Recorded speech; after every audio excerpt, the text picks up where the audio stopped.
So this week we're going to bless the new moon, and it's going to be Rosh Chodesh benching. It's called Rosh Chodesh benching. It's going to be. We know that before Adar, before the month of Adar, there was that month is called that week is called PARSHA Shkolim. The reason it's called PARSHA Shkolim is because they used to take the shekel. People would donate a shekel, half a shekel, to the Beis HaMikdash, and that would be for the three different causes. One cause was for the upkeep of the temple, and one of the reasons why they gave a different half a shekel was for the different karbanos, the different sacrifices. And then there was a third half a shekel they gave. We're going to see inside the pasuk. But the idea is that when did they start saying that people should come give the shekel? So the first Mishnah, it's a Mishnayos called Mishnayos Shkolim. And in Mishnayos Shkolim, it says on the first day of Adar. The first day of Adar is when they would call out to tell about paying. Everyone should pay the Shkolim. That's what started on the first day of Adar. And then on the 15th of Adar, it says they started reading the Megillah. And then after that, then they would actually send out people to go take the half a shekel to come help you give it. The person had difficulty giving it, but then they would have to go and actually help you bring it. So that was the order. So it all started on Adar. Be'echad ba'adar, on the first day of Adar. Yeah, and on the 20th of Adar, be'eser v'chamisha. Yeah, at the 25th of Adar, then they started taking the shekel from, or they started taking a mashkin. A mashkin means like a piece of, let's say a watch, and they say, it's time to pay up, give a half a shekel. So since this all started on the first day of Adar, and that was a mitzvah, we're going to read about it, it's a mitzvah to give this half a shekel. So therefore they decreed that all the future generations, we call this Parsha Shabbos, Parsha Shkolim. And this is the week right before Adar, so therefore it's the right time. And the day before Purim, we actually, on Tainis Esther, we actually give what we call a zecher, a remembrance for the machzas shekel. And therefore you'll see people take a half of a dollar, and they pick it up, and they acquire it. Right, you put in 2 quarters, and you pick up the half a dollar, and that's your machzas shekel. This is the remembrance of the machzas shekel, and you give that to tzedakah right before Purim, and it's very beautiful because that's the exact time when you're supposed to give it. Right, this is the time of the year. So that's the introduction here. Let's see the Chumash, and we'll read up on the pasuk. It's in the beginning of Parshas Kisisa, which is page 484. So you'll keep the Chumash open, and at the last Aliyah, they're going to lane. You're right. They're going to lane the Parsha of the week first. The lane Parsha is Perkudei. But after Shvi, when the last man he gets the Aliyah, the 7th man gets the Aliyah, then he'll say Kaddish. The Chazan will say Kaddish, and then they're going to take out another Torah, and they're going to turn to Parshas Kisisa, and they're going to read the Parshas Kisisa, and then they'll go to the Haftorah.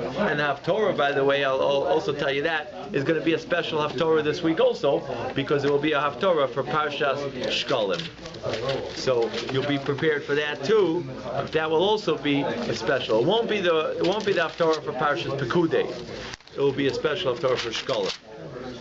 That's going to be, you'll see there, and you'll look at what the Haftorah is about later on. You'll see it's all about giving the donation to the upkeep of the temple. That's what it was about. Special Haftorah for this. Okay, that would be. You'll look that up. Page 1213 in the back. Just in case you read Haftorah. Okay. Now let's look at the pasuk here. Page 484. So it says here, Vayidaber Hashem al Moshe Leimar, Kisisa, when you will take a counting as Rosh B'nai Yisrael of all the Jews, Lifkud they have, right, for accounting according to their numbers. V'nasnu ish kaifer nafshay. Now we also learn out that we don't count Jews by 1, 2, 3. What we do is we count them either by saying Hoshia Samecha, we say a verse, but we don't count 1, 2, 3.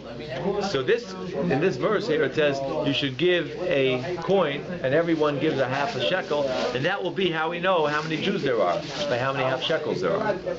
So that's what it means. Kisisa, when you'll count the Jews, v'nosnu ish kofer nafsho, and every man will give a redemption of his soul, an atonement for his soul. V'fkodo, some when you count them, there will not be any plague. Right? There was a plague if you count, if the Jews are counted 1, 2, by numbers, and that happened in the time of David when they actually there was a misunderstanding, and he ordered a head count, a regular head count, and because of that there was a big plague, and then he realized the error, and he did tshuva, and he fixed it up. But that's the idea why we have to do this type of count. We don't do a head count, so we give a coin, or you'll notice when they're trying to get a minyan, what they do is they say, Hoshia es Amecha. They'll count, Hoshia es Amecha, Uvarech es Nachlasecha. Pass the Chumash, please. And if there's 10 words in the pasuk, so that's why, because they don't want to say 1, 2, 3. So instead of saying 1, 2, 3, they'll say 10 words in the pasuk, and you'll be Hoshia es Amecha, Uvarech es Nachlasecha, Urei Menachim ad Olam, and then we know we have a minyan. When we count up to Olam, then we have a minyan. Right? Okay. So now, the pasuk says, Parsha Shkolim this week. Next pasuk Yud Gimel. Zayitnu, and this is what you should give. Each man should give. Kol ha'over ala Perkudim. Anyone who is going to be passing by the count, who is undergoing the count, is going to have to give this half a shekel. Machtis ha-shekel, a half a shekel, b'shekel ha-kodesh, in the shekel ha-kodesh, which is interesting. The Ramban speaks about that word, b'shekel ha-kodesh. He says that in the Hebrew language is also called lashon ha-kodesh. So he has, yes, it was just men. We're going to go into that also in a minute. So he says that the Ramban speaks about shekel HaKodesh. It was the holy shekel, and he says lashon HaKodesh is the holy tongue, because in the Hebrew language there is no words which describe anything which is improper.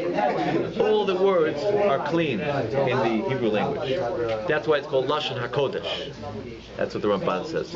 We might have different, like a nickname, not a nickname, different, there's nice ways how to describe certain things, but you won't find any unclean words in the whole language. Therefore he says that's why it's called Lashon HaKodesh, and the Shekel HaKodesh, he says it's the same idea, if I'm not mistaken, is that it was also, the shekel was given for holy purposes, so therefore it became a Shekel HaKodesh, right? Really, it's just money, but because it was used for these purposes, it was Shekel HaKodesh, the holy shekel. Okay. So then the next pasuk says, right, and how much you give. So it gives you the amount. It was Esrim Geira HaShekel. The amount was 20 Geiras, which is a certain amount. Maftis HaShekel Truma LaHashem. This is a half a shekel, and it's Truma, it's a gift to Hashem. Now, right here we have to see Rashi, because we want to keep in mind that there will be 3 different types of gifts that were asked to give here. So the first type is this Machtis HaShekel. What was this Machtis HaShekel used for? So let's see Rashi for a minute. Interesting Rashis. Let's start 4 lines from the top, by the first word in the middle line, Zayidnu. You see where that is? This second column, 4 lines from the top. In the middle of the line, Yud Gimel, Zayidnu. So this is what you should give. So what does it mean, this is what you should give? What is this?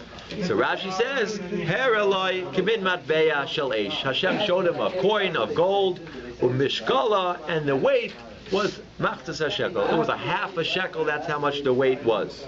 The Amar Lai, and he told him, Zeh Yitnu, such a thing, such a coin, and he showed him the coin. Okay, and then he said, Kol ha'over al Perkudim, anyone who's counted, Derech hamoinim, that the way they count is they pass under a, let's say, a stick, and then that's how you know how many people you have. Now, next word, Maktis HaShekel, B'Shekel HaKodesh, which is this half a shekel. Now, we're going to skip down a little bit to Pasuk Yudalit. So you give this Maktis HaShekel, right? Now, let's go to the verse. Next Pasuk Yudalit. Kol ha'over al Perkudim, anyone who passes by the count, so here we already have who is obligated to give. So the pasuk says anyone who's 20 years old and over.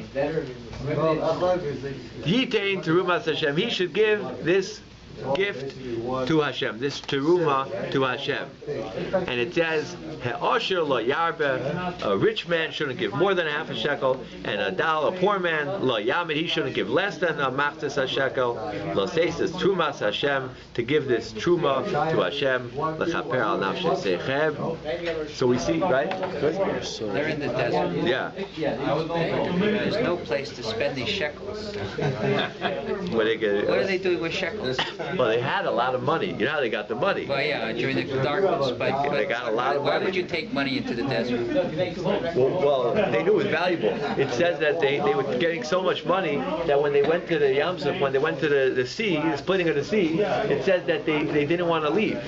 It says they were so busy getting the collecting loot, the money from the booty, Egyptian army. that it says by Yasa. It says by Yasa means he made them travel. Moshe Rabbeinu, he took them and he says, okay, we got to go now. It's time to go. And he had to actually pick them up and tell them we're going. Moshe Rabbeinu, he was taking mitzvahs. He was carrying the bones of the brothers on the shoulders. But they were trying to get all the booty. They got a lot of money. And they filled up their donkeys. Right? That's why we redeemed the donkeys. The donkeys need the firstborn donkey has to be redeemed because the donkeys helped us carry all the stuff out. It said every Jew went out with 10 donkeys, I think. 10 donkey full of different gold, silver, everything. So they had all this money. So now he says you got to donate a half a shekel, 3 half a shekel. So 1 half a shekel was for the upkeep of the Mishkan. So that's why they went out into the desert with all this money so that they could donate it? No, that's not why. They went out because they wanted to be rich. But from their money. There was promise. You shall leave a rich man. Yeah, that was the promise. Hashem told Abraham, you'll go out with a big amassment of wealth. So they got that wealth. But now Moshe was giving them a mitzvah. We're going to see here in the chinuch. The chinuch is going to call this a mitzvah. He calls this mitzvah kuf hey. This is the 105th mitzvah of the Torah. It's a mitzvah in the Torah, although it's only a mitzvah when we have the Beis HaMikdash, because the idea is to give a half a shekel for the upkeep of the temple, and also the second half a shekel was for the karbanos. Let's say the carbon tamid. Every morning, the first sacrifice they brought was called the tamid. So who paid for that? Who paid for the one in the evening? Who paid for different karbanos, different things in the upkeep? That was from this money that all the Jews donated. They're only donating half a shekel. Right. So where do you get the second half? So we have to look at Rashi for that. Rashi says, look at the 10 lines from the bottom in Rashi. The first word on the line is lechaper. So Rashi says there, you see where that is? The 9 lines from the bottom on the first column. Right, so that would be the first word line, lechaper. Lechaper al nafshei seichem. So this will be an atonement when you give this money. So Rashi says, shaloi tinakfu al yidei minyan. So the first thing is, it will be an atonement for your soul. How is it an atonement? So Rashi says the first idea. The first idea is that you're not supposed to count 1, 2, 3 with a head count. So this will be an atonement. We're not doing a head count now. Now we're going to be doing, just by giving this shekel, so that will be, we'll count up the shekels. So therefore that will be an atonement, which means we won't have any problem of counting men. That's the first idea, what the atonement is. Davar acher. Let's see further in the Rashi. Another idea that Rashi says is lechaper al nafshei seichem, to give an atonement for your soul. souls. Lefisha Ramaz Lahem. There is a hint in these verses. Gimel Trumos. 3 Trumos. 3 givings that the Jews gave. Shenichtav Kad, because you'll look in the verse here, in all these verses that we just read, and it says the word Truma, Gimel Pamim. It says Truma 3 times. Where do we see 3 times? Let's look back at the pasuk and let's see where we could see where the 3 times are. So the first one would be in pasuk, let's say Yud Gimel. You'll see it's right next to the Yud Dalet. Next to the Yud Dalet, you go into the middle of the pasuk, Maftis HaShekel Teruma. That's the first time it says Truma. See that one? Yeah. Then let's go a little further. Truma, second time. Second time is in Tesvav, right? That would be 4 lines. No, what about the next line? Before that, in the middle. Oh, good. In the middle of Yud Daled, it says Yitain Terumas Hashem.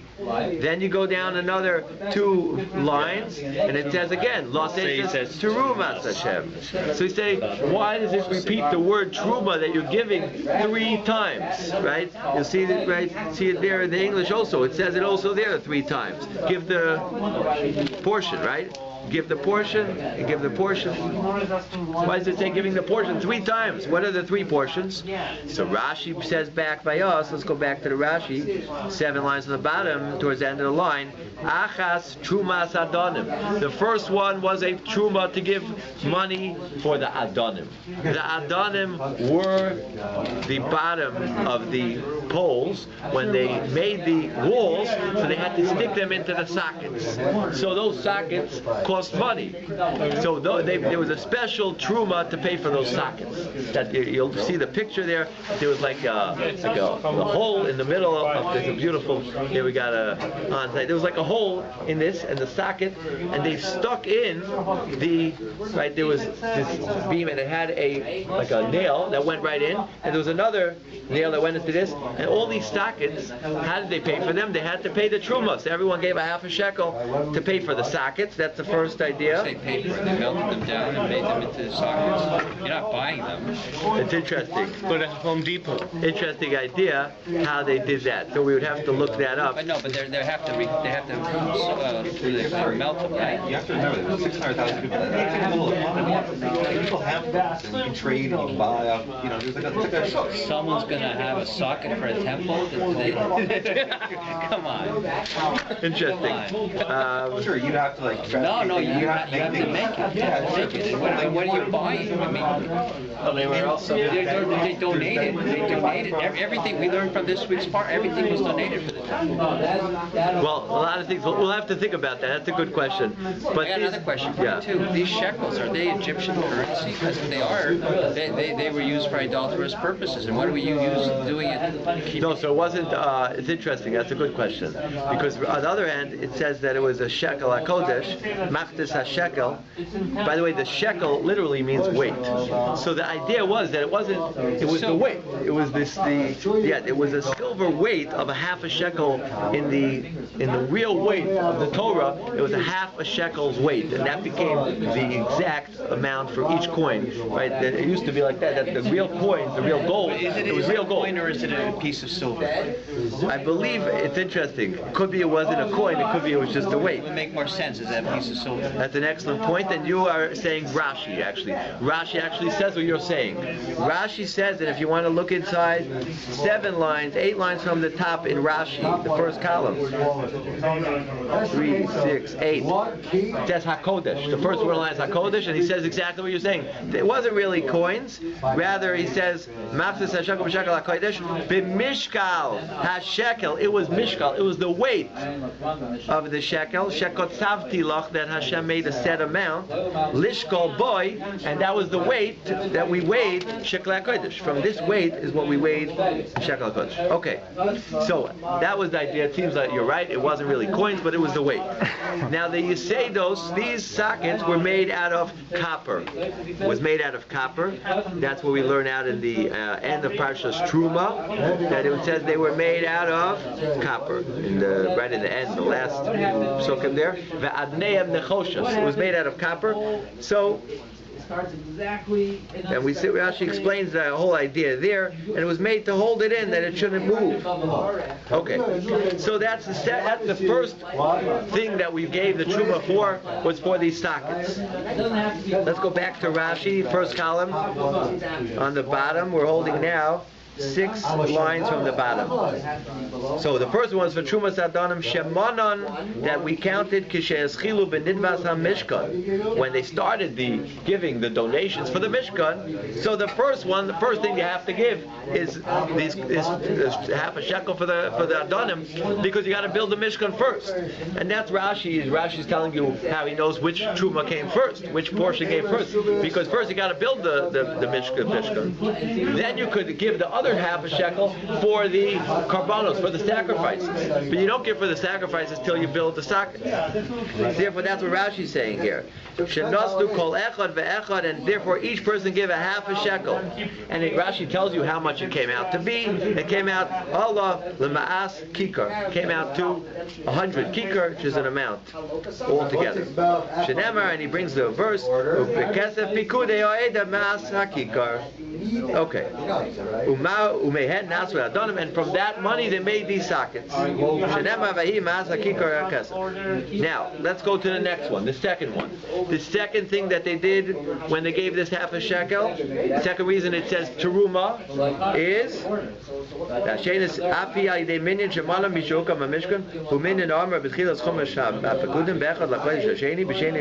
he's saying that was at a different time. It was actually in the beginning of PARSHA Bamidbar. So Rashi says 2 lines on the bottom. The second one was to buy the sacrifices of the tzibor. So these were not just regular sacrifices, because if I want to bring a carbon, if I want to do, let's say I want to bring some on Ola, I want to bring a carbon, that would be my own carbon, that would be my own sacrifice. If someone did something wrong, he had to bring his own carbon chatos. That was his own sacrifice. But the carbon tzibor, the communal sacrifices, who pays for that? Community. Oh, so when did they pay for it? The answer is right here in this, when it said teruma in the beginning of Parshas Bamidbar, when they counted them, each person gave a half a shekel, and that went towards every year.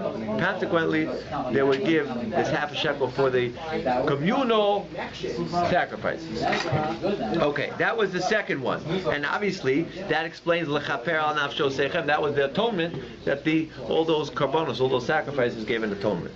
Okay, and then on the top line of the second column, he explains the third time why it says Teruma.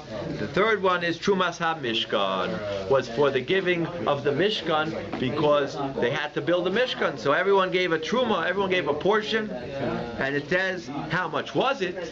In this case, it was however much a person wanted to give. This wasn't a half a shekel, this was whatever a person wanted. That was the beginning of Parshas Truma. Everyone came with whatever they felt they could give, or they wanted to give. Kol nidiv liboy. Anyone who wanted to give from his heart, that's what they gave. Alright. So where's the one that's... So it comes out 3. The first one was for the sockets. That was back in Parshas Teruma when they built the Mishkan. But not just the sockets. Yeah, but what about the whole counting? thing? What about the counting of the... So that was for the sockets. That was for the sockets, and he actually brings that this was the exact amount that they needed. Right? He brings in our Parsha, right? Parsha's Perkudei. You know what Perkudei means? Perkudei means the counting. What did they count? So they had to account for what all of this money that they got and what they did with it. And the first part of the parsha speaks about adding up everything they got. And there it says, it explains exactly how much they got for this machzis a shekel, and it explains that it was used for the sockets. The 100 that you can look it up here, right over there, page 530, if you want to see it. That he says. What about the counting for the people? Was there 4 times? No, because wasn't one designated just to get a number of how many people there were? Yes, I think that was the Parshas Bamidbar. That would be in the beginning of Bamidbar. That was the third one, right? That would be probably Bamidbar. Yeah. So here was just the teams for the sockets. Rashi there said, yes, that was in Bamidbar when they established the Mishkan, when they actually set up the Mishkan. Then they had to count. That was the beginning of Parshas Bamidbar, which is called But Midbar is the book of, how do you call that in English? The book of countings, right? On the Numbers. Numbers. There you go. And therefore, that was the second one where they did the counting. And there they actually gave a half a shekel, and that half a shekel went towards the sacrifices of the community. Now, just to show you how they had an accounting, this week's Parsha, right? Here you go. You ready for Parshas Perkudei? Yeah. Page 530. Parshas Perkudei speaks out. These are the reckonings. These are the numbers and they tell you how many of all of the money that Moshe got. And he says how much the gold was, 600, and how much the silver was, 3,000. and here you see over here very clearly exactly Then by silver was used for the sockets. by Pasuk. Let's just run down to Chavav 26. Beka la Goldwasser, page 530. That there was a beka. A beka is an amount for every Goldwasser, for every head, every skull. Maktas a shekel, he gave a half a shekel. The shekel HaKodesh and the holy shekel. The chol over al Perkudim, for every man who was counted. The Ben Asim Shanav Amala from 20 years and up. For SHMOS for 600,000 and 550. So if you times 600,000, 550 times the half a shekel, so he says by he me'as kikar hakesef. This there were 100 talents of silver that it added up to, and lot sekets that was used to mold adnei hakodesh. Bottom line, they molded the adnei, the sockets of the holy sockets, and the adnei parochas, and the sockets of the partition. 100 sockets. Me'as adonim. There were 100 sockets. So that was the second time they gave the half a shekel, was to count up how many Jews there were. That's in Parsha Bamidbar, and also for the korban, the sibur, for the communal offerings. And now we're going to see the third one. The third one was whatever you wanted to give. It wasn't limited to a half a shekel. However much you wanted to give for the Mishkan, that's how much you gave. So that's what comes out. So now, and this is a mitzvah, right? We're learning about this. The chinuch is bringing down that this is one of the 613 mitzvahs. This is number 105. Mitzvah 105, I have one here, is to give a half a shekel. Let's read it inside. Here, I have one here. I'll read with you. Okay, I have one here too, so you could use that. Okay, I mean, Oh, yeah? paper's not that So he says over here, mitzvah 105. It's mitzvahs nesinas maftas hashekel b'shana, to give half a shekel every year, right? I guess they needed it for the upkeep. This will be for the upkeep of the Beis Hamikdash and for the sacrifices. And he says how much you gave. It was maftas hashekel. B'chol shana. The second line says every year you gave it liyad kohanim, to the hands of the kohanim. Right? See, we're holding here. He gave it to the Kohanim. Shenemar, and he quotes our pasuk that we read. They knew you have to give this. He held up the coin, called over al because of anyone who's counted. And they would put all of the coins in a special room in the Beis Hamikdash, and from there they would take it out whenever they needed for the communal sacrifices, the carbon tamid, carbon musaf, all these types, and also the libations, and the salt, and the wood, and the lechem apanim for the showbreads. That's what they used it for. So now I want to go into Mike's question here. The question is, who exactly gives this half a shekel? It's a mitzvah from the Torah, and it's as long as we have a Beis Hamikdash, we have a mitzvah every year to give. So who gives it? So let's look up in the Mishnah. Right, I have a copy of the Mishnah in Shkolim. The Mishnah in Shkolim. Let's look at the bottom left-hand corner. You see the Mishnah there? Es mi min mashkanim. Who do we take the money from? Who do we take right? We have to, if they don't want to give, then we have to take a mashkan. We have to go take it from them. Who? Leviim, a Levi has to give, a Yisrael has to give, Gerim, a Ger, he's a regular Jew, an Eved, a slave has to give, the Shofar, as long as he's a freed slave. Avaloi Noshim, ladies don't have to give, because the Pasuk says, Ish Kofer, only a man. Also, a slave doesn't give, an Eved doesn't give, and a katan doesn't give. And a katan, what's a katan? A child. A child. Child doesn't have to give, because it seems to be an interesting idea. How do we learn out a katan? Who is a katan? But it would ought to be automatic because it says 20, but a katan is referred to under bar mitzvah. Oh, 20 to 60. so here we have now, we just hit upon an argument between Irving, Brian, and Michael. We don't have Three-way argument, which is a TCS. We don't have argument. well, the Rambam argues with the chinuch here, so it's a big argument already. Because the question is, how small is a small child that he's not obligated to give this half a shekel? So one idea is Brian said, well, under 13, a person becomes an adult when he gets 13.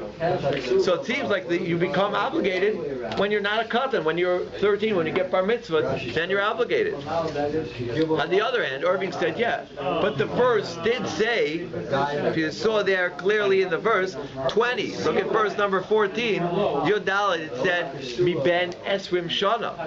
That anyone who's from 20 years old and up, which is, by the way, the amount when a person becomes obligated from in punishments, right? Till a person's 20, he's not obligated. Is that why it's the same age for marriage too? No, marriage is 18. Marriage is 18, but it says from 20. 20 is when a person is liable to get punished. Till he's 20, he's not held accountable. Certain punishments. So it's interesting that seems to be a coincidence there. But the question is, if you look at the side, the Bar Tanura on the right side, look at the bottom Bar Tanura. He said, what's a katan? You see the bottom line there, the second to bottom line. Ketanim, afilu, maybe shtei saras. He said, even a child, even if he brought 2 hairs, as long as he's under 20 years old. So the Ram Bar Tanura is saying 20, because 20 means, right, 20 is 20. 20 is what the pasuk says. On the other hand, the Mishnah, Brian's pointing out, but the Mishnah said katan. A katan is a katan, right? We always find throughout the whole Torah, right? Katan is under bar mitzvah. Right, cheresh shota katan. We always say 3 people are not obligated to mitzvahs. Someone who's doesn't have intelligence, or someone who can't hear, or a katan under 13. And not only so, from the Mishnah, it's just plain sense of the word katan. Seems like under 13 is not obligated. But the Bar Tanura here is saying no, it means under 20. And the Rambam, look at the Rambam on the right on the right of this. The Rambam writes, it's crossed out the first few words, but it says Hakol Chayavim. Everyone's obligated Litain Machtas HaShekel.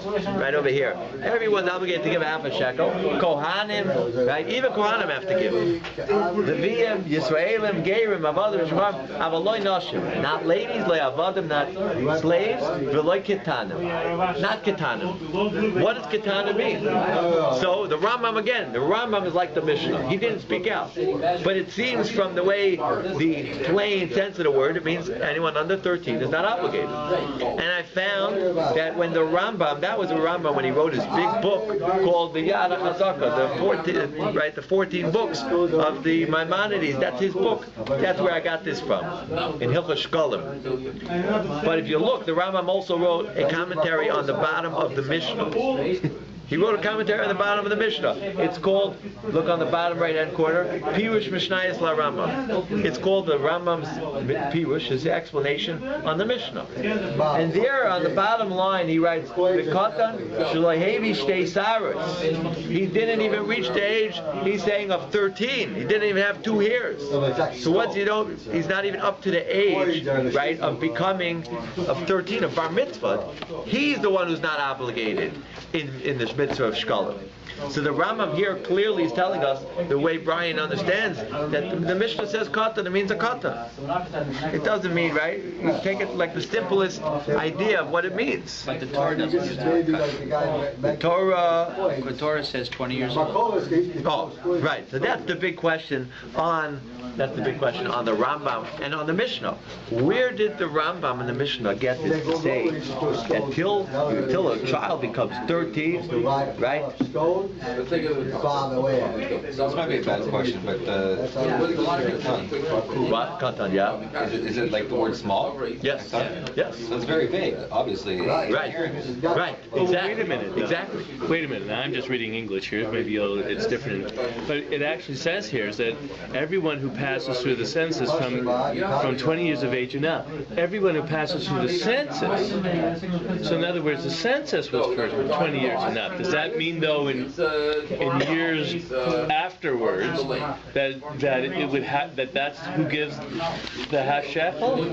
Well, the question is, well, where do we learn this whole mitzvah? The whole mitzvah is derived from these group of sukkah. Right. So it seems like that should be the source for the age. Makes sense. And on the other hand, katan all over the Torah. Very vague. Very vague.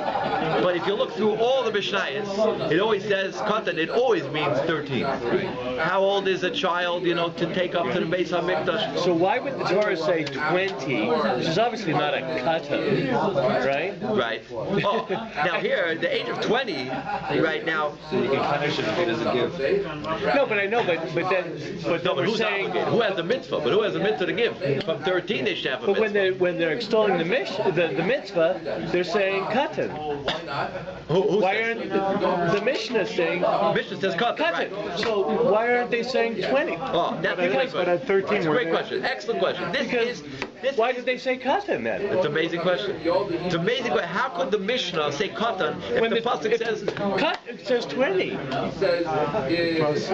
Rock solid question. What age is somebody, like, if a katan is given a half shekel by his father, is that considered his? Yes. After 13, he is able to own a half a shekel. Yes. No, but if it's given to him, Yeah, like he yeah, doesn't yeah. work for But it? what I'm saying is that the only thing I can see is that because the census was from 20 to 60, whatever it was, right? That was the census. The census was for 20. Count the 20-year-old, i.e., I think you can go to war or something, right? Yeah. That was for war. For also, 20 yeah. to whatever it is. But when the Mishnah then put the onus that this when the Mishnah gave the mitzvah or explained the mitzvah of putting the onus on the people to pay for the upkeep, they said katan. There they said. But how did they learn that out? They only derived it from these verses, and these verses state 20. We're talking about you have to give if you're 20, and you can give if you're not. You're If you're 13, So you could give at 14. 13, you can get a 13. mitzvah for giving that. are you obligated? You're not obligated. Not until you're 20. But they can't be punished. That's good. So what is the Mishnah saying? The Mishnah says any male is obligated, but not a child and not a lady. How old is that child who's not obligated? Well, under 13 is not obligated. Under 13 is not obligated. Right. It should be under 20. See, right, you can't wiggle out of this one because the Mishnah is coming to exactly say this idea. Unless they mean it katan in a certain context.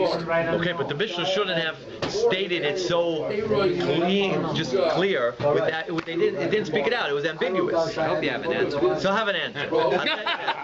I'll tell you the answer. The answer is, I found the Tosfos Yontif speaks this out, and this is based on the whole introduction that we spoke out, that there are 3 trumas. Right? Remember we spoke out 3. The first one was truma to give for the Mishkan. The second was truma to give for the sacrifice. Third one was for the count in the wilderness for the karbanos, for the sacrifices.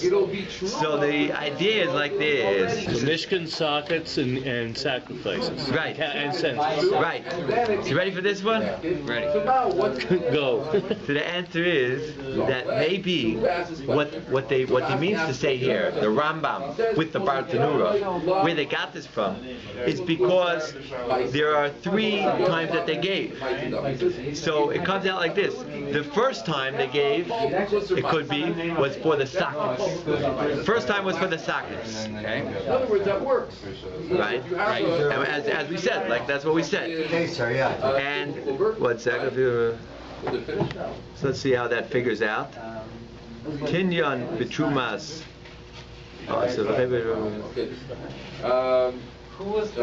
No, so he wants to say that maybe the way you'll explain it is that you'll read the verse. The first time they gave was really this count that we're calling the first one.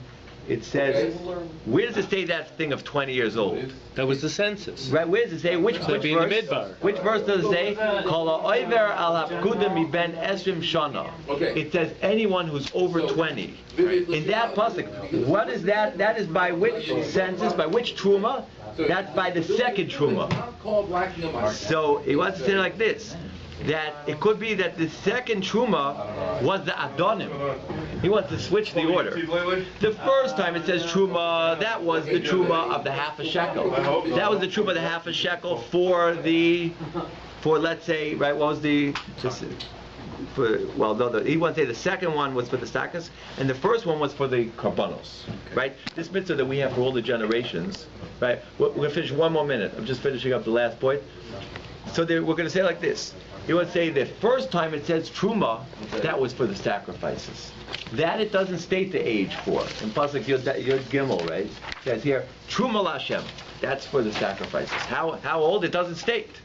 The second pasuk, right after it says, anyone who's 20 years old, Yitein Trumas Hashem. That was for the sockets. So for the sockets, it was from 20 years and up. But the first verse, which says Truma, he wants to say that was for the giving of the sacrifices. That doesn't say the age. As long as you're not a katan, as long as you're over 13, then you qualify for this mitzvah of giving every year. Every year is a mitzvah to give for the sacrifices. The adonim, the sockets, that was a one-time mitzvah for anyone who's 20 and over. He wants to set up the two verses. That was a one-time deal. One-time deal for 20 and over. Yeah. But in reference to the mitzvah for every year to give a machtas hashekel for the sacrifices, that says the Mishnah and the Rambam. Can't be a cut. That's anyone over a katan. As long as you're 13 years old, you already qualify for the mitzvah. So he switches around. Who said that? The Tosas Yantif. Tosas Yantif says this as an answer. He flips the order. He says Adonim you have to have Adonim according to this. Adonim has to be second. Because there, in the second verse where it says Adonim, there it says 20 and over. So he wants to put the 20 and over on the Adonim, on the sockets. And he wants to say the first verse, which doesn't state an age, that will be for the mitzvah of his communal sacrifices every year. That has no age, so that will be over 13. Very good. Very good.